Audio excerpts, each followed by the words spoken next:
border policies, doing everything we can to prevent illegal entry into our country. And he's doing it, gang. Texas forces are doing it. There's been a dramatic reduction in illegal border crossings ever since Texas implemented Operation Lone Star some months back, defying the Harris-Biden administration in defending their border. Back in 2021, 70% of illegal immigrant arrests occurred at the southern border in Texas. Today, that number has more than halved. It's dropped to just 34%. So a huge shout out to the great state of Texas in rising to the occasion and taking matters into their own hands. But things actually they keep getting worse for Kamala. You may have seen this just when you thought the Kennedy-Trump alignment couldn't get any worse for the Democrats.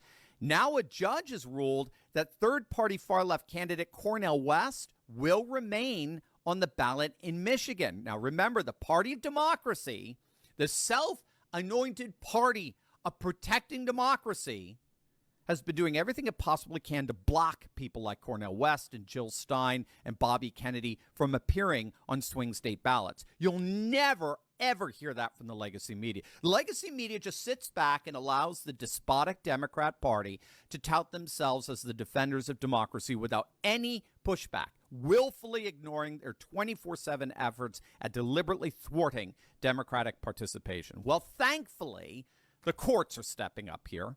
A Michigan judge overturned a previous ruling that blocked independent candidate Cornel West from appearing on Michigan's state ballot, which is bad news, of course, for Kamala, given that he's guaranteed to siphon off several thousand votes from her. And Jill Stein, the 2016 nemesis of the Democrat Party, she's going to be on the Wisconsin ballot. The court came through for her as well. She cost Hillary tens of thousands of votes in key swing states like Michigan and Pennsylvania and Wisconsin, and helped to sink Hillary's chances of ever sitting in the White House. And it looks like she's going to do the same thing to Kamala, who will probably do even worse than Hillary did in these key swing states. And again, what's so awesome here is that these ballot reinstatements and these voter roll purgings are just the latest in a whole series of election integrity victories that we've been seeing over the past couple of weeks. We talked about what happened in Nevada, where in a massive blow to Democrats, their Supreme Court just made a landmark ruling